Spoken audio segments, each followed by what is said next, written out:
It's time to cook with Susan Beck and her daughter Erin. Well, with all this online schooling, she's home from college for the rest of the semester, so I convinced her to be part of a video on how to make guacamole at home. Erin really likes this recipe, and guacamole is something she's grown to enjoy. Of course, she's only ever had good guacamole for the most part because we make it here at home. I searched for a long time to find a recipe for some tasty guacamole. When I did my master's work in California, I had the best guacamole ever. I've tried the packets from the stores that they sell next to the avocados in the produce section. I've tried the pre-made, and I just always found it fell a little flat. So today, we're going to add to our avocado the typical lime juice. Fresh is better, but of course, we're not traveling to the store over and over, so we'll go with the bottled stuff today. Onion, garlic, and some grape tomatoes. We'll add some salt and pepper to season that as well. I'm going to use my mortar and pestle, but definitely not a need. You can beat this by hand and mash it with a fork. You could put it in a food processor or a blender, but I'm going to try out my little gadget I got for Christmas that I made sure I bought with a big enough opening to make guacamole in. Alright, so Erin, would you get the husk off of our garlic here today? So you're just going to lay that on the counter. You put the clove inside and you roll it back and forth. Oh, and sometimes it gets away from you, but that's all right.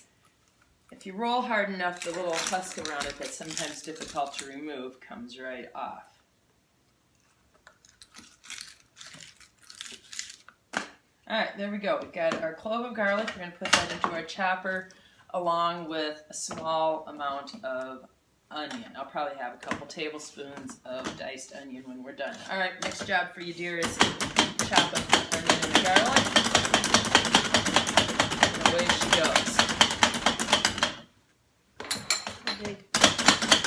Pretty small, I would say, for this. You don't really want chunks of onion or garlic in your guacamole. You just want enough to, add that flavor to every bite. Sometimes if you take it off and you reposition it a different way,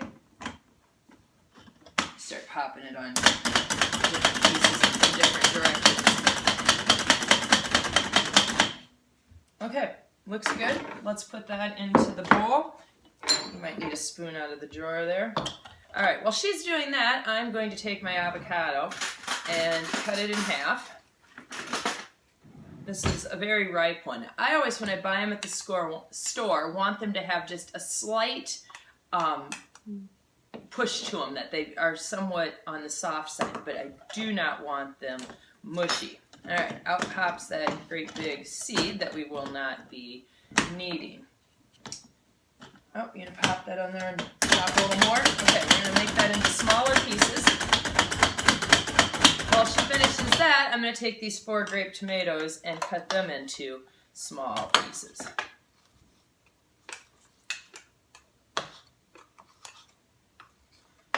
All right, Erin, ooh, there goes some tomato juice.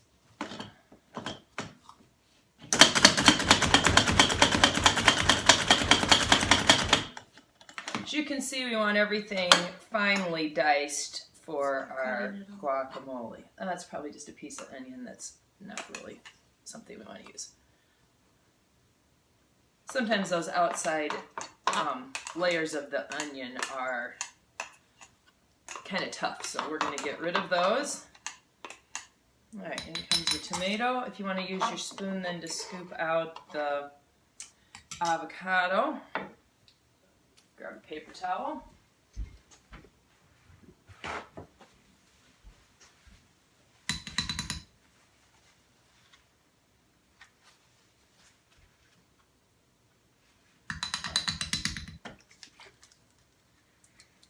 Our next ingredient will be a tablespoon of lime juice, fresh squeezed or from the bottle, as I said.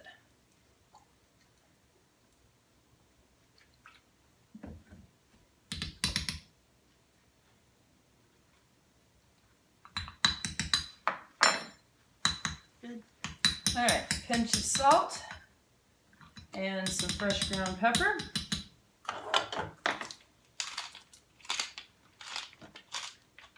Is that good? One more. Nope, that should be good. All right.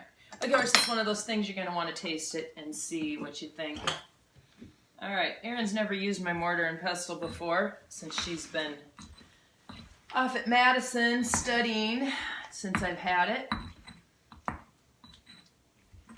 And she's just going to mash till all the chunks of avocado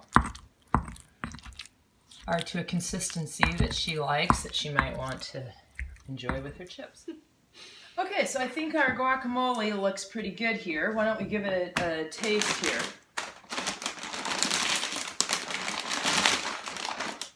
Oh, I get to go first, huh? Thank you. Make sure it's good.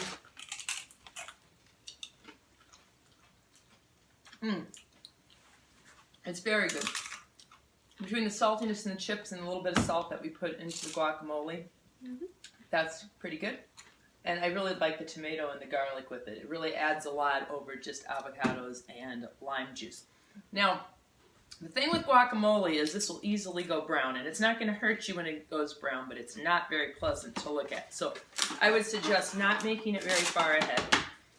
But if you do, if you put your saran wrap down right on it, instead of like over it where there's still air in there, you can prevent some of that browning from happening. So here I've got it pressed way down in right on top of the guacamole.